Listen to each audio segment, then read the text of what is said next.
You recognize that? I do. Yeah, what is that?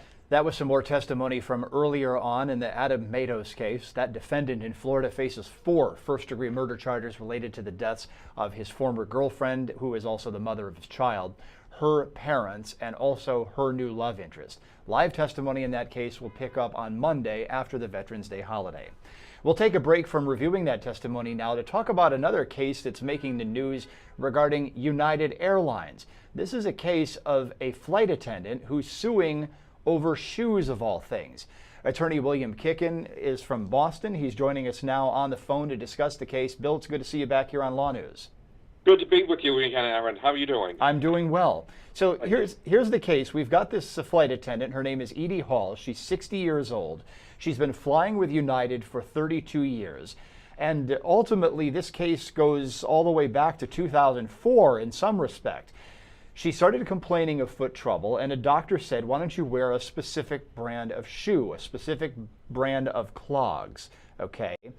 Apparently, at first, this worked out just fine. She eventually has surgery, takes a little bit of time off, winds up with a plate and screws in her foot, wants to keep working after she recovers, and apparently that's when the trouble begins. She goes through this reasonable accommodation process that's part of the airline policy to wear these clogs, which are a deviation of the airline's dress code. So I want to start there. What do we make of this reasonable accommodation process? My understanding is that that's all well and good, correct? Indeed, yes. And required by the Americans with Disabilities Act. Exactly. So she goes through that process, and at the tail end of it, at some point, United Airlines says no. What do we make of that? From my distance from the suit, my make of it is that either one, if United didn't have bad luck, it had no luck at all. And 2, if it's not that, they simply don't know how to manage things in terms of public perception or internal policies very well. Of course, I'm speaking now of dovetailing off that person that was dragged off the flight last year, that doctor, who settled, I understand, with United recently. But United, as an employer, is required to make a reasonable accommodation for an employee who claims a physical disability or otherwise. And it seems to me, from my perspective anyway, I don't have the docs in front of me.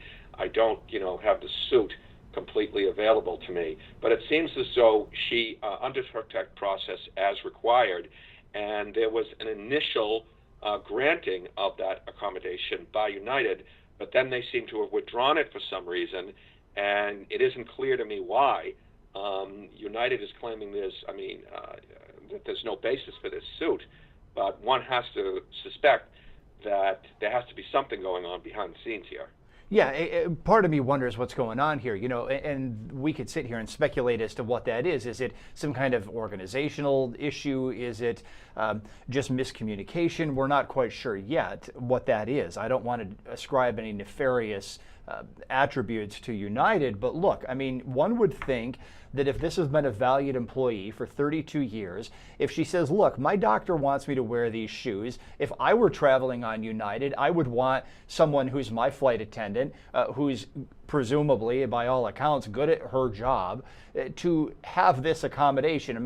This is not a huge deal. It's a shoe.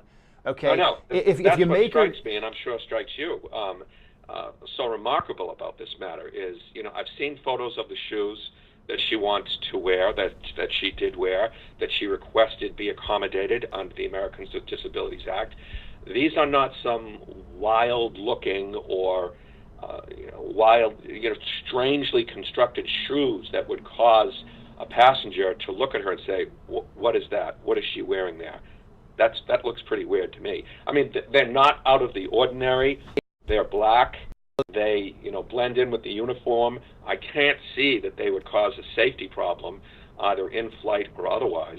So, again, I don't mean to infer nefarious intent either on United's part, and that's why I said it seems to me that either United, if they didn't have bad luck in terms of public relations, they'd have no luck, or there's some type of internal management problem here that has just gone awry, because this really is, it's not a tempest in a teapot for Miss Hall.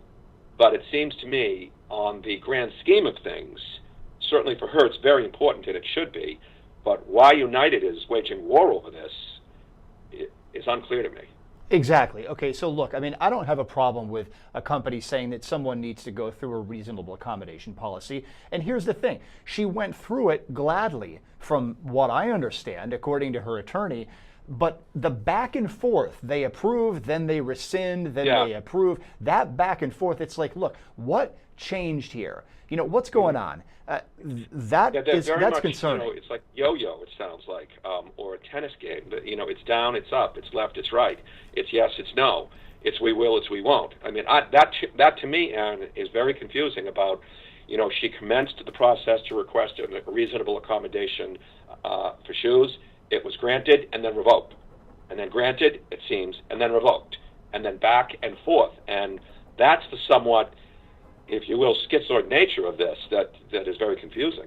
Exactly. And as I started to say before, look, we know that the law allows for these reasonable accommodation processes, and there's nothing wrong with those. I mean, that prevents people from taking advantage of a system. A company has reasons to want to have people who are properly fit to do jobs, to do those jobs. So, you know, let's throw a couple of what ifs here.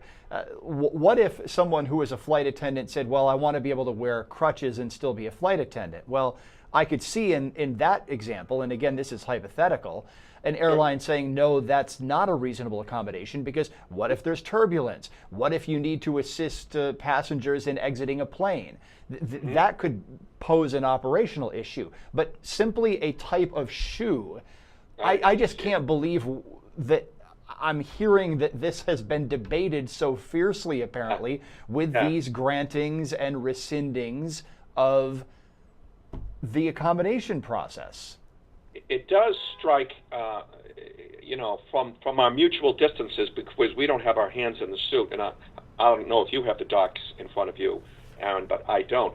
But again, it's somewhat schizoid here. It's yes, no, we will, we won't. You can, you can't. And I've seen photographs of the shoes, and again, these are not wildly colored, wildly constructed, unsafe, you know, shoes that would pose a risk to passengers in flight, pose a risk to passengers on the tarmac, pose a risk to Miss Hall, create controversy in any way. It seems the controversy that's been created here is, once again, United's internal management, which is, again, back and forth, yes and no, without explanation. And they are required to make reasonable accommodations, and they did. But then, again, they rescinded it, then they granted it, then they rescinded it, and they granted it, reportedly. And why that is being done is entirely unclear to me. It seems as though United has a lot better things to do than spend a lot of, you know, stockholders' money fighting something that, you know, again, is extremely small in terms of its request. Very large for Ms. Hall, and understandably so, but this is a 32-year flight attendant with I would gather a fairly positive record. I don't know her employment record, but I don't think she'd be working there for 32 years if she didn't have a good record, and they seem to be dragging her through the mud on this. That's the way it would seem. I know that there are two sides to every story, and there may be two sides to this particular piece of litigation. I also do not have the full document in front of me, Bill. We here at LawNewz spoke with Ms. Hall's attorney, and we're aware of the allegations, and we know that they are allegations, okay? They need to be ferreted out and whittled out in court. A spokesperson for United said, hey, look, back in 2013, we okayed this, okay? That was right after she had surgery. And the spokesperson's statement just basically said she can continue to wear the shoe as long as she needs. There's no basis for the suit. You know, that's United's public relations statement here. And that may all well be good, but it seems to gloss over why we got to the point of a lawsuit in the first place. Yeah, and there's something here that seems to be, you know, I don't know if it's triggered the suit or whatever, but Ms. Hall seems to be citing the fact that she had to make annual requests for permission. And, you know, the EEOC, the Equal Employment Opportunity Commission, apparently ruled against United previously in their insistence that Ms. Hall make annual requests. And that seems to be a big part of the dispute here, that she doesn't want to every year have to go get doctor's certifications that she needs this. And again, it isn't clear to me why United is requiring her to do this. I agree. Again, speaking from what we know right now, we may find out more in the future. But look, apparently the flight attendant got a letter from United just this week on Monday saying, okay, look, you don't need to ask for these yearly accommodations. You don't need to do that anymore. But her attorney says, we're going to move forward because this has been such a turbulent situation for so long. We don't want to give up the suit now just based on this letter, and then next year we'll be back in the same situation. So they're moving forward. And that does provide a possible answer here to why the need for this suit. Why are you going into federal court in Texas? You're literally making a federal case out of this. Someone could say that to her attorney. Someone could say you're making a federal case out of a pair of shoes. It isn't a big deal. Drop it. They said that she could wear the shoes. But you pointed out very correctly, United has clearly gone through a process of allowance and rescission. Allowance and rescission. They let her do it, they rescind it. They let her do it, they rescind it. And she doesn't want to have to go through this constantly and be subjected to United's, again, somewhat rather erratic employment, rulings here. And so she may want to just take care of this, and it sounds like she does, once and for all. And it's a pity, isn't it, Aaron, that someone has to make a federal case out of something like this? I would think so, yes, and keep in mind that I'm an attorney. Look, it would seem that we would want to litigate bigger issues, but sometimes a lot gets said about the system based on small issues. Little issues. Exactly. If this is a big deal. It's tough cases that make good law. Exactly.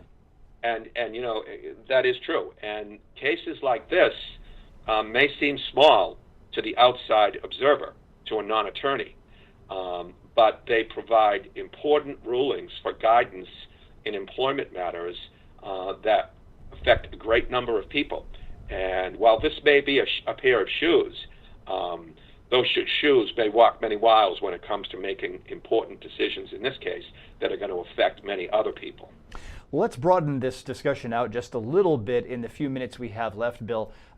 This process of asking a reasonable accommodation, now that's a process that's available for everybody. This isn't just deal with airlines. This deals with all employees in all Certainly. types of work. So just because we're talking about United here, just because we're talking about someone who's a flight attendant, this is a process that employees and employers need to know about. They need to know the parameters. They need to know what they can ask for, what they can get, where they need to give, and where they need to take. So I think that the topic is rather universal.